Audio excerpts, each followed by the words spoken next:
Thank you very much, Professor Joubert. I just wondered, whilst you were talking, whether you were talking about someone else, but I can see my name there, so I'll continue. Um, don't forget that open science has been open for about 300 years. It's not new, and indeed, it's been during that period. It has arguably been a public good. But science is now changing. The world is now changing. Science is changing. Open science must enter a new era, and the way in which science is a public good must change as well. So it's all changed. Next slide, please. Thank you. So I want to talk about science and public goods. First of all, science. For me, at least, it's a distinctive form of knowledge. And although successive generations have attempted to define science, almost all of them have failed. I'm not going to succeed, so I'm going to offer an operational definition, how you would know whether science is happening or not. And the first one, there are three key points. Firstly, that the way in which a knowledge claim to knowledge, can be arrived at by a whole variety of different routes. The crucial things, however, are the claim and the data, the evidence must be made widely available so it can be tested against logic and reality through the scrutiny of peers. So this is really a definition of how science happens. Next slide, please. Public goods. This is Economics 101, taught in Stellenbosch, as taught in Stellenbosch University. The crucial thing is that it's derived by the idea of public goods comes from economists, and it's worthwhile thinking about the way they regard public goods. The fundamental point is that they're free at the point of access. If we take public goods as shown by the tree in the middle, on the left-hand side, once provided the benefits available to all, everybody can join in and use whatever the public good is. Secondly, use by one individual does not reduce the benefits to another, in contrast to what are called common goods, which philosophers say are diminished as people use them. Public goods are undiminishable in that sense. And they're provided either by taxation by governments or by community groups. And in the last century in particular, in Europe and elsewhere, they were funded by private donors. They have three sorts of goods. Goods of welfare, how you might live better, goods of utility, how you might be able to do things more usefully, and goods of capacity, things that expand our capacity to do things. One of the important questions that was raised recently is whether the same is true of the goods of the planet as well, an issue for us to discuss. Next slide, please. What's crucial about public goods, however, is that they are generally things that are generally available to all of us. They're things like roads, an honest police force, the rule of law, things like that, things without which our lives would be less and lessened. And the public goods of science are twofold. They're firstly reasoning, and of course we've reasoned, the way in which we reason has a long history, it's of literally thousands of years, and they're goods of knowledge, the knowledge that we've accumulated over the last 200 or 300 years, which help us to produce a map of the way in which the world that we know and love works. The crucial thing, of course, is this form of knowledge is not just scientific. It's a development of normal human reasoning. The only difference being is that the standards for scrutiny and the standards for evidence are rather higher. The crucial questions, if we suppose that science does indeed produce these public goods, is first of all, how do we ensure access to our fellow citizens? And secondly, in the longer term, much has been made, as you will be aware, of the way in which artificial intelligence might displace humans from knowledge-intensive tasks, a process that already seems to have begun. And the key question then, of course, for the future, of which of these priorities should be the human priority, reasoning or knowledge or both, as it is at the moment. Next slide, please.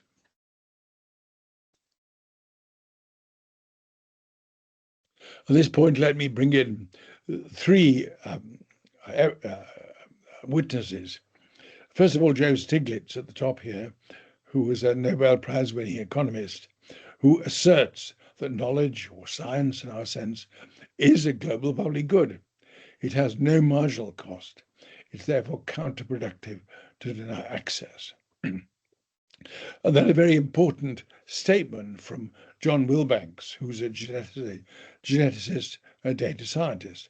As a global public good, the value of knowledge increases as the number of people possessing it increases. An enormously important point. And then this rather strange character at the bottom, Thomas Jefferson, who amongst the various things he said this, that whenever people are well informed, they can be trusted with their own government. Effectively, it means that if knowledge is a public good, then democracy is a possibility. Next slide, please. I have to please excuse me for my voice. It's in a terrible state at the moment. So this is Jawaharlal Nehru, independent India's first prime minister, who wrote in the late 1940s a rather remarkable book called The Search for India. And he wrote of what he called the scientific temper, or a scientific spirit. The refusal to accept anything without testing and trial, the capacity to change previous conclusions in the face of new evidence, and the reliance on observed fact and not preconceived theory. You can imagine what an effect, an impact that might have on a human population if that spirit was widespread in society, and the impact it would have on their willingness to accept the sorts of goods that politicians try to persuade us might be ours if we only vote for them. Crucially, it's important as a crucial human principle. Next slide, please. What's important in delivering public goods is whether the people who deliver it are trusted or not. You will have heard in recent times the statement that people no longer trust science. Well, this is a survey from 2019 of all countries, showing on the left-hand side in blue those individuals or groups that are regarded as trustworthy, and in red those that are regarded as untrustworthy. And you'll see that scientists are at the top of the list. Judges are halfway down, business leaders further down, and I'm afraid to say politicians and government ministers at the bottom, which I think is rather unfair to them. In the post-COVID era, the same pattern still holds, although there are small groups, particularly of right-leaning political parties, who take the view that scientists and their institutions can't be trusted, but they're very much in the minority. Next slide, please. You will be, I guess, familiar with UNESCO's approach to open science. This is my version of UNESCO's view. An outer circle of things which are nice to have, but not ideal, and an inner circle, an inner ellipse, showing those issues which are absolutely central to open science, and without which the prospect of open science, or a new era of open science, is very limited. On the one hand, we must have open data. We must have the evidence. Without the evidence, what you do just isn't science. And as many of you, I think, will be aware, there's been an enormous explosion in recent times, helped on by general linguistic models such as ChatGPT, to produce fake data, fake papers, which individually can buy, and they become an asset, individual asset, because of course that's the way you get promoted. by publishing more. The second crucial issue is open access publishing.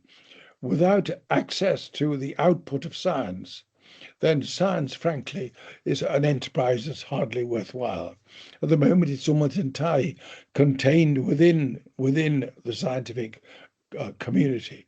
We must find ways of opening the results of science to the broader community, which is all about publishing. And of course, that openness to society is a necessary element. In my view, a new era of open science, it must be an era which is more open to society than it's ever been, largely because science is more important to society than it's ever been. Next slide, please. So these will be my 4 objectives for open science: maximizing the rigor, integrity, and efficiency of science. The integrity comes from the extent to which, when we as scientists publish, we publish all our evidence together with the materials that the claims that we make. We must have logical rigor, and it must be efficient in the sense of having the widest possible dissemination. In order to be widely disseminated, it must be affordable and accessible. At the moment, many science results simply are not affordable. And thirdly, for the future in particular, we must exploit cross-disciplinary data to explore complexity. But for me, at least at the moment, the most important one is working as a global public good, engaging with open science, with society, to open science for social relevance and countering misinformation and disinformation. Next slide, please. That external engagement involves two aspects. Firstly, the efficient communication between scientists in different locations, and secondly, engagement with wider society, which means with government, with business, and particularly with citizens. I would say at the moment we don't do the first part very well, communicating between scientists, and I would also say that we do the second part, communicating with wider society, very badly indeed. Next slide, please. Of course, there have been 3 great revolutions in the last 1,000 years. First of all, printing revolution started in China and culminating in Germany in the 15th century. Then the publication revolution, the beginnings of scientific publications, which began to be circulated about 300 years ago. And literally in the last 2 to 3 decades, the so-called digital revolution, in which the way we communicate has changed absolutely fundamentally. Next slide, please. In green here, you see the information, which is essential to human communication, and the way the volume of information available to humanity has increased since as little as recently as 1986. The growth in this diagram from left to right shows the increase of the use of computers and computational systems. In about 2002, the amount of analog data with the amount of digital data, the two were about approximately equal. Since when digital data has become absolutely dominant, such that now we have, well, a quarter of about 250 zettabytes per year of data added. A zettabyte is 10 to the 21 bytes. That's a very, very, very large number indeed. And that digital revolution has unleashed what has been called the 4th industrial revolution. It's a general purpose technology which influences and intersects with almost every human activity. It has made them more efficient, but at the same time, it's shifted the way in which humans work with data and with information. Next slide, please. The landscape of information has changed quite fundamentally as a consequence of this digital revolution of the last 20 to 30 years. Prior to that, information used to be centralized, unidirectional. It flowed outwards from particular sources and was heavily edited. It was data produced carried in newspapers, by televisions, by radio, and other information forms. The digital revolution has made that data decentralized. It has many sources. It's interactive. People talk to each other rather than information flowing one way, and it's unedited. Arguably, what's happened, it's become democratized. That has been fundamentally important to science and the way science is done. It's been very perilous for society. Next slide, please.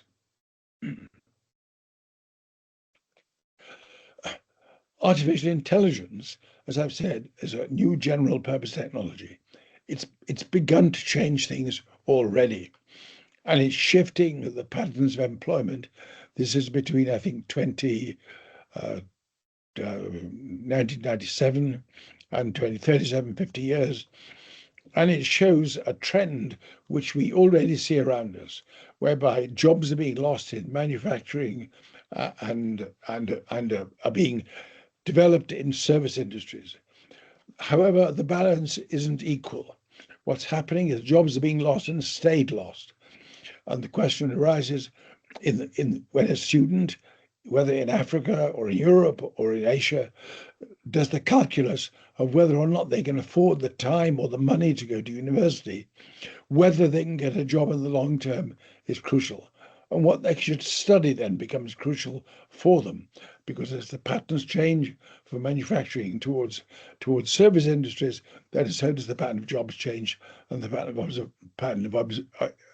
of education changes too. Next slide, please. It was really in response to this revolution that the International Science Council developed a series of principles in relation to scientific publishing. And you can read them easily from the top there. Affordable, that is either free or ideally free, but essentially affordable. The licensing is free so that the text and data can be mined separately. There must be rigorous peer review. Data must be produced. There is no alternative. You either produce the data or you're not doing science. The long-term record of science needs to be maintained. Ways of working in different disciplines need to be respected. For instance, physicists who study the cosmos do their work in a fundamentally different way to the way that I do it. And indeed, they publish differently. They publish almost entirely using preprints. And certainly in my discipline, we use conventional journals. And the governance of the record of science, the governance of the output of science must be in the hands of scientists, not in private hands. Next slide, please. This next slide shows whether the current publishing system adheres to those principles. And the answer is no, they don't, under any basis. Access is not universal. The science community is fragmented by that. In many places, they simply cannot afford to buy the publications. Peer review, in my view, is failing completely. We now have enormous numbers of papers published, and yet a relatively small number of people are prepared to peer review. The whole system is coming apart, and indeed, governance is not in the hands of scientists or science; it's in the hands of publishers who are involved for commercial purposes. Next slide, please. This is an idealized view of the way in which national science systems, or even individual institutions like Stellenbosch University, might work. First of all, there is a global scientific information pipeline, which carries the papers and the output of science, largely papers, but other forms of output too. The question is, how well is Stellenbosch University able to download all the data and all the scientific articles in that information flow? It may be relatively able to do it relatively well compared with universities such as ones I recently was in Zimbabwe, where many of the universities found it extremely difficult to get download any data. The social resource respect that the university creates is twofold. It's knowledge about things, and secondly, people who have access to that knowledge. But that knowledge has two sources. Some is downloaded from the what I've called the global scientific information pipeline, and some is added to that pipeline from the university. That, of course, in itself depends upon the ability of the university to fund their scholars in presenting their data to the international pipeline. In my view, in a sense, this pipeline is not working well. It works relatively well between rich institutions in Europe and North America. It works relatively badly in many institutions in Africa and in parts of Asia, where the ability to download data or information and ideas and to add those ideas to the information pipeline is very limited by the resource problem. And my view is it's an area that we have to take in hand. Next slide, please. About 70 years ago, the Vietnam War was going on in which the USA was involved. The US Secretary of State for War, or for Defense at the time, was a man called Robert McNamara, ex of the Ford Motor Company. And he had a rule that if you can't measure it, you can't manage it. In relation to publication, that has produced an extraordinary outcome for the publication of science. We now have 40 to 50,000 research journals. Why? Because the profits that are made are between 30 and 50%. There are 5 million research papers. Why?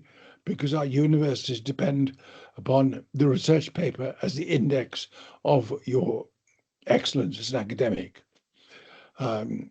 Of all those papers, less than 5% receive significant citations. In other words, we're generating an enormous mountain of worthless papers. And of course, large language models help us to create fraudulent papers. One of the consequences of that and many other aspects of this mountain has been the lack of reproducibility. That has impacted on many universities to their disadvantage. In my view, universities have 4 roles, 4 scholarships, if you like. Firstly, the scholarship of teaching and learning, how well we're able to teach our students, how we've discovered how well to do that. The scholarship of research, which is reflected by publication, the scholarship of application, the extent to which we use our understanding of what we've done to add to human capacity, and thirdly, the scholarship of engagement, the extent to which we engage with our fellow citizens. And in my view, one of those things, the scholarship of research, dominates. The other 3, I'm afraid, are rather poor. And they're explained by, in my view, Goodhart's law. Goodhart was an economist who worked for the British Treasury in the 1970s and 80s. And he wrote that when a measure becomes a target, it ceases to be a good measure. Why? Because we game the measure so that it fulfills the target. And in my view, that's what we see here with this explanation of what's happening in the publishing arena. Next slide, please.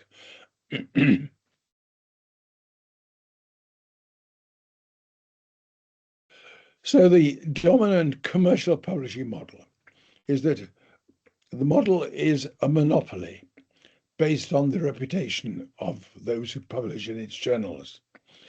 A very high paywall has been erected around the scientific community. We get together what money we can to pay the publishers to publish, and the publications, our publications, do not extend beyond that paywall. Because what I've called the pipeline of information is an inefficient one, the scientific community is fractured. We lack functionality. The journal ought to be long since dead. The journal has no function. And the functionality of print and paper, which dominated in the last century, are irrelevant in a digital world. And as you just heard, I think focusing science on publishing is to the detriment of its other roles. Next slide, please.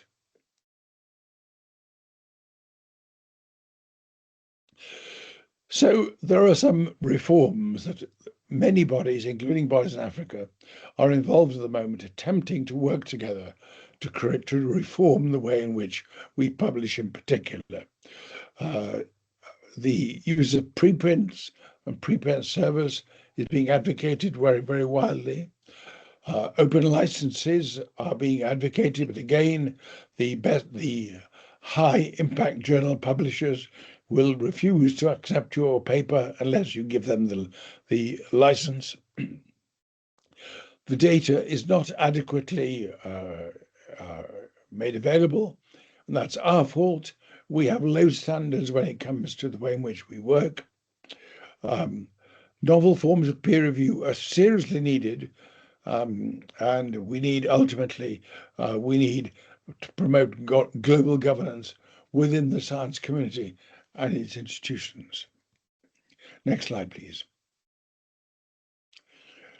This is the sort of thing that's emerging, and it's a different color because I just created about 2 or 3 days ago. And that is that the essential part is what you see in the middle, which is a means whereby the ideas that currently form the papers that we write are accumulated and made publicly available. The materials at the bottom, the data, the narratives, the figures, etc., are made available and put into that public repository, which can be drawn down by all those who are contained in the cloud, the darker cloud you see at the top. Many of those are private individuals. Some of those are journals. The journals can feed upon this repository if they wish and sell it if they can. But the crucial thing is the development of a public repository in which almost all the science that we create can be put in. The key bodies to persuade that this is a necessary step to introduce a new era of open science are the funding bodies in particular. Partially, they involve the universities. The International Association of Universities is currently getting involved in this domain. The National Academy of the USA is a major user here, which is trying to persuade the National Science Foundation to a series of reforms which end up in a system like this. And something similar is happening in Europe. We'd like Africa and China and Asia and other parts of Asia to get involved too. Next slide, please. But there are some fundamental things which could be done in relation to science and public good. First of all, although I think scientists comprise no more than about 0.1% of the total global population, science is very well organized. We have national and regional academies. We have international bodies which represent all those academies. We have unions and associations of science for economics, for geology, for chemistry, for physics, for biology, and for the humanities too. And there are international bodies, including the International Science Council, which attempt to operate as an umbrella body for all those. What tends to happen at the moment for high-level scientific conclusions, like the conclusions around climate change, the conclusions around biodiversity loss, the conclusions for sustainable development, the conclusion of the future of AI, etc. All those are enunciated either by local unions or associations or by international bodies. But they get lost in the clamour of public debate because science is too busy talking to itself. And what we've got to get used to is the idea of talking to the rest of the world. One of the ways in which we can do that is all together as an extraordinary collection of bodies for all of us to join together in a chorus of statements about these crucial issues which depend upon different parts of the global society working together. Secondly, we must reform publishing unless we take down the paywall that surrounds academic researchers from citizens in the world out there, then we simply won't make any progress in relation to open science. Thirdly, science is a lifelong journey. Many of our students in the disciplines they study have access to papers which reflect the leading edge of work in that discipline. As soon as they graduate, they're robbed of that. They have the desire to continue studying, but the map that would permit them to continue studying is taken away. What we ought to do, if we can reform publishing, we must make available to our graduated students at any point in their life any scientific output they wish for, both those who are professional scientists and those who are not. If you ask the question, well, surely they wouldn't be interested in a fancy paper in an arcane area of physics. I think you'd be surprised, even those of you in universities would be surprised how creative universities can be if they're permitted to be so. Then science for all. One of the crucial issues around us is that we should not only be making extra efforts to create opportunities for those who are involved in scientific work and are graduates, we must also ensure that those who are not typically represented amongst graduates also are able to access work that science is doing. There is, for example, at the moment, a world access to higher education network that's being created to do precisely this, making a strategic and a practical commitment to equity. That should be central to all higher education institutions. Then, about 15 years ago, I chaired a Royal Society report on something which had initially had a title, Science as a Public Enterprise. Eventually, we decided that that was going too far, and it became a report which some of you may have seen entitled Science as an Open Enterprise, and it contributed to the open initiative of UNESCO. My view is that science as a public enterprise is now a priority. Now it's a title that we must ensure that we're able to place on the work we do. Now, these ideas may appear rather radical as priorities for universities, but in my view, the universities we're being challenged by an extraordinary digital world, and at least some of our senior members of universities are not convinced that universities will survive as far as 2040 or 2050.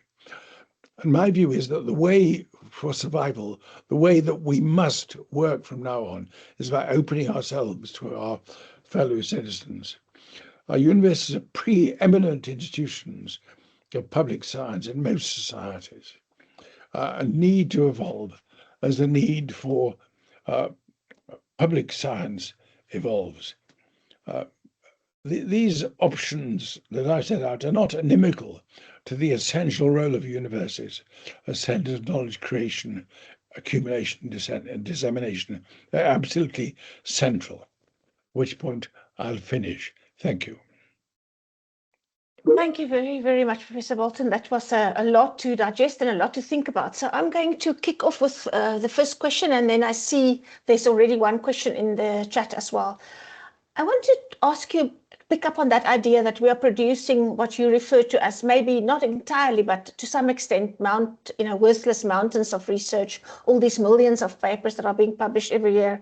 And my question to you is, if we manage to make all of this available open access, say for argument's sake, what would the implications for that be for society? I mean, to what extent can we expect journalists and members of communities to even be able to engage with a mountain of research and navigate their way around it and make sense of it?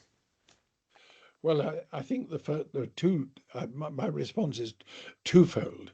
Firstly, I would say we've got to reduce that mountain to a smaller hill. And if we put in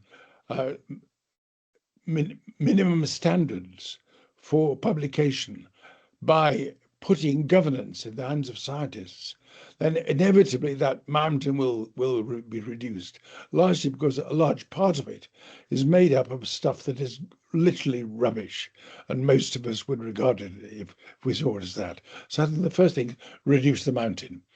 The second thing is that if we shift the responsibility of universities, not only to cover their existing clientele, but to make engagement with society an important priority, then what we might want to publish will start to change. If I were a physicist, I might want to stop looking beyond the edge of the solar system and tell my fellow citizens why that's important, why it matters, why it's exciting. So actually the nature of scientific publication might change if the way in which we are expected to work and work for whom changes. Right. Okay, thank you very much. I'm going to give an opportunity to, I see there's someone hand raised, is Cece Leroux. Can you can unmute yourself and ask your question, please? Hi, my name is Cameron. It's been an utter pleasure listening to you speak and a real privilege. I felt very strongly about what you said about science being a lifelong journey, learning being a lifelong journey. I am the daughter of a microbiologist, and I have seen the way that my dad has continued to learn throughout his career, and the idea of continuing to educate yourself, continuing to read papers in your field, even though you may not actively be doing research.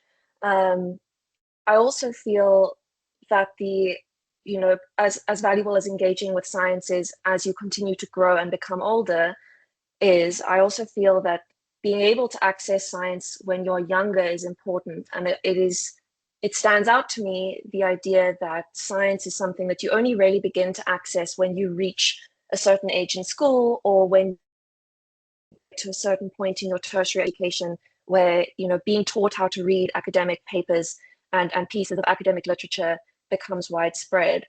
How do we increase access for children and for young people to science in a way that makes it accessible for them and less intimidating when they eventually grow up to be adults, so that they might be able to better understand what is being put out by science in an open academic format? First of all, I'm impressed that you've enjoyed listening to me.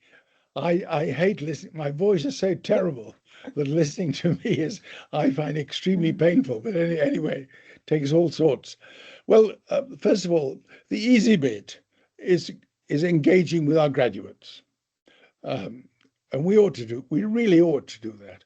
At the moment, 39% of the global population are graduate from a higher education institution. 39%.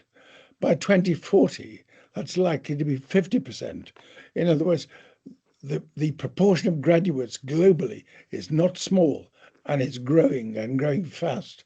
And we're not exploiting that as we should. We're not giving them the intellectual food that we ought to be giving them. And shame on us, I would say. You've asked a really difficult question. How to address the young ones? And the problem, I think, is quite a simple one. When you come to university, the task, in a sense, we're trying to undertake is persuading you about science is about uncertainty, not about certainty. The way in which humans acquire knowledge is a very uncertain process. Science is an uncertain process too.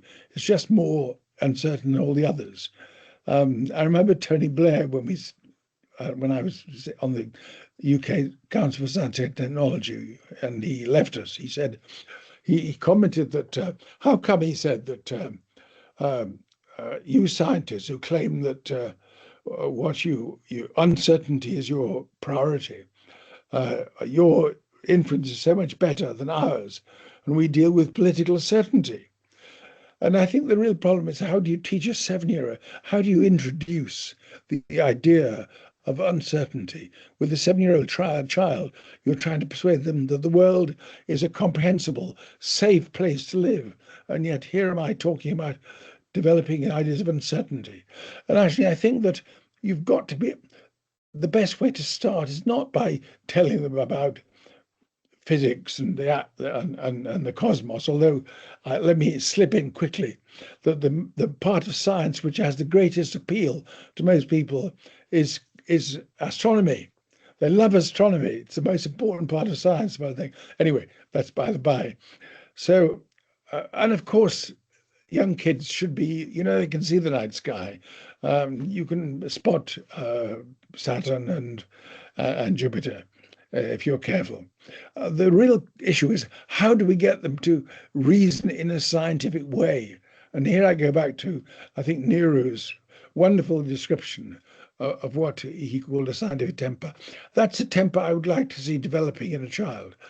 Doing that is not easy, and actually I'm the last person to ask how to do it. The best person to ask is a primary and junior school teacher.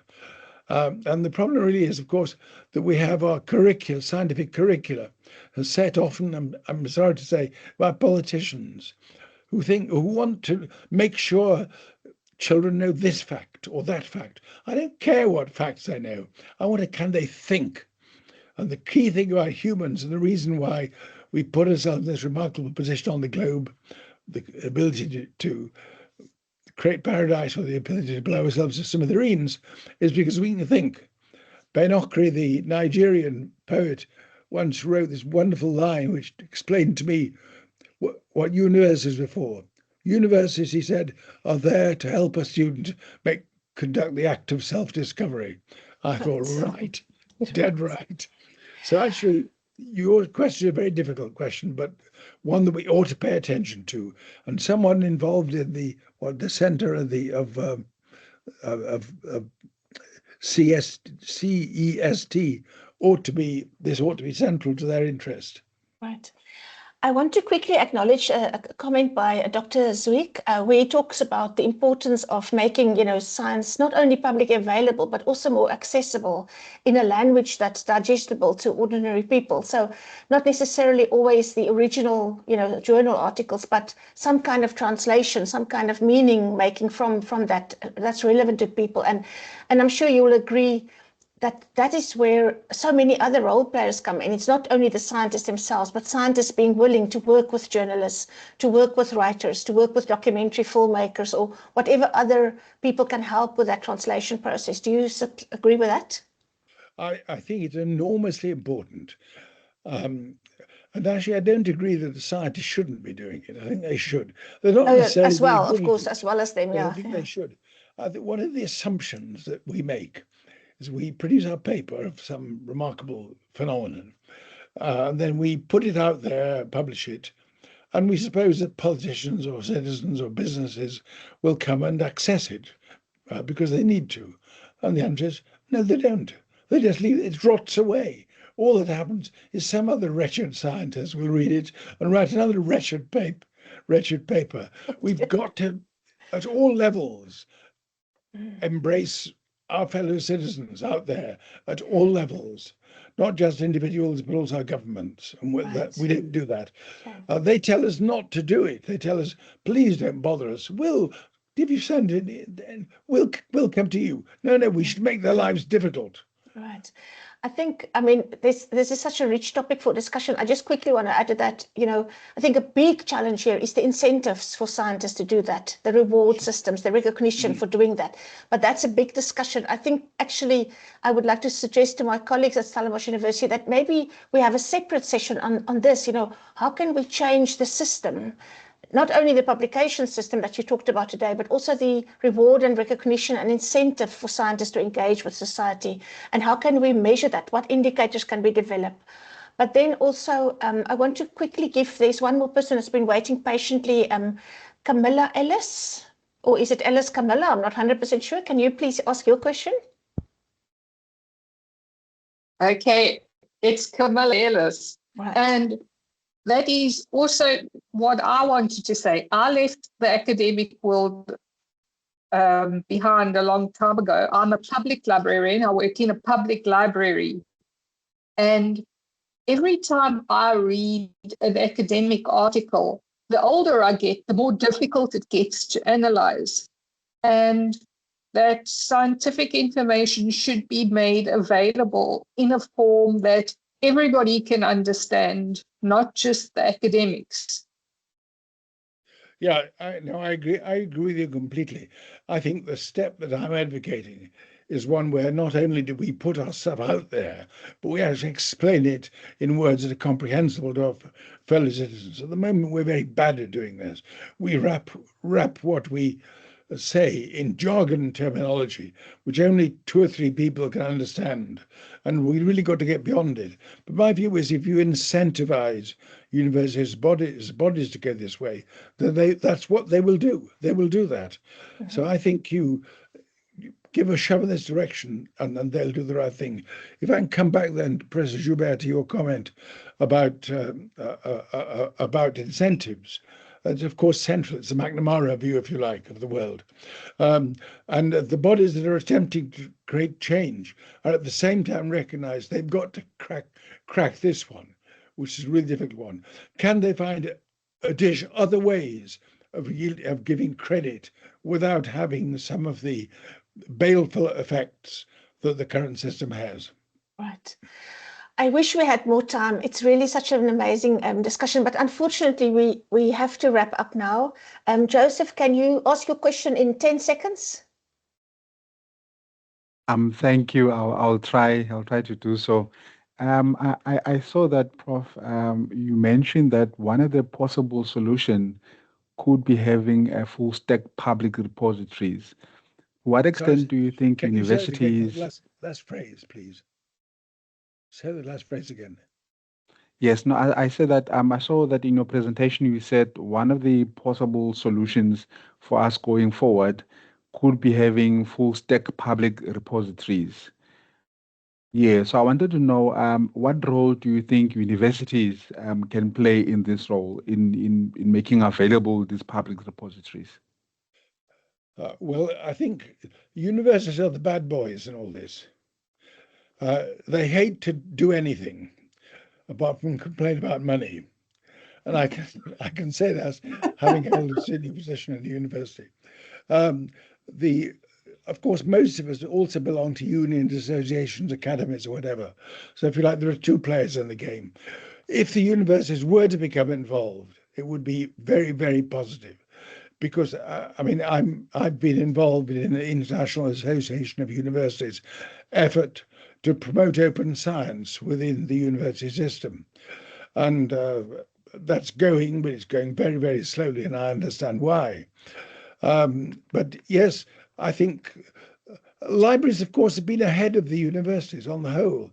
Universities have said, "Oh, this is a problem with the libraries," and push it to one side. It's a problem with the university. And I think the libraries actually have been very active.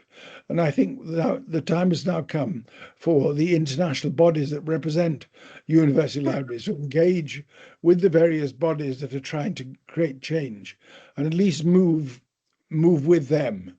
If we can also get the universities to come on board, even better. But I don't underestimate the difficulty of doing that. But I think you librarians, I used to hate librarians when you had books on your shelves, but now I think you're wonderful. Really? best.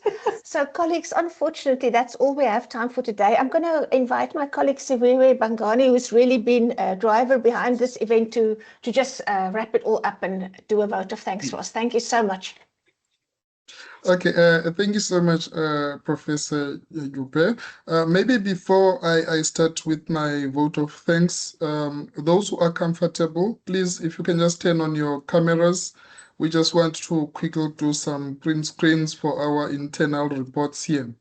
Sizwe, if you can, just take the pictures, please.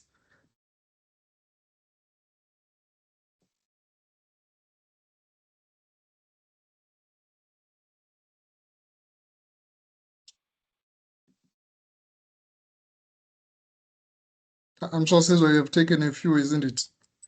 Yes, I'm done. Thank you. Okay, thank you so much. Thank you so much, colleagues, for agreeing to do this. What a wonderful presentation and a wonderful discussion, Prof. Jupe. I must just say that we invited Prof. Boulton quite late on the 17th of February. That was at 8:44. But then the response was on the same day at 12:28 to say, yes, I'll take up the challenge, which was a bit of a surprise for me. I was a little bit skeptical when the senior director said we must invite him. Looking at the profile, I was like, this is not possible. There is no way. But I do think that the social capital, Ms. Tice, knowing you, must have played a role, for this. But colleagues, I just want to really express our deepest appreciation to Professor Boulton for his insightful and inspiring presentation. Your reflection on science as a public good and the vital role of open science in advancing this ideal has really given us much more to reflect on. You challenged us, of course, to think more deeply about knowledge, because knowledge can and should serve society. I also want to thank you, Professor Jupe. I also invited you quite late, but you agreed, to take this challenge for ably facilitating today's discussion. And I thought it was a smooth and engaging session, and you created that space for dialogue, for meaningful dialogue, not just any dialogue. But I must also thank you, Ms. Ellen Tice, for your opening remarks, because you set the tone, for what would come. I want to also thank the participants who joined us today. Of course, your presence and engagement are what makes this series such a success. And it is encouraging, that there is a continuing commitment to open access scholarship all over the world, because people came from all over the world. I would like to, just before I close, Sizwe, I just want to draw the audience attention to the slide that should be displayed now, which is announcing our next webinar that is in the series. Professor Leslie Shan will be presenting on 18th of June 2026. We do encourage you to save the date and join us of what promises to be again a very enriching session. I would also like to, thank you, the organizing team, that's Sizwe, for working diligently behind the scenes to make today's webinar possible. Thank you, everybody, for your participation. We look forward to welcoming you to the next, Be Open Access Smart webinar in our series. Have a wonderful day further. Thank you so much. Thank you, and goodbye. Sorry, if I could just say that I really appreciate Marina's participation. It also shows, as Professor Boulton had said, Stellenbosch University, we really collaborate and work together, and that is how we actually going to make the changes and the advancements. And we will also follow up on your suggestion about having more discussion around the aspects of incentives and so on. So maybe we can consider a joint a session here at Stellenbosch University with other researchers and academics. And again, thank you also to Geoffrey. Thanks. Bye. Bye.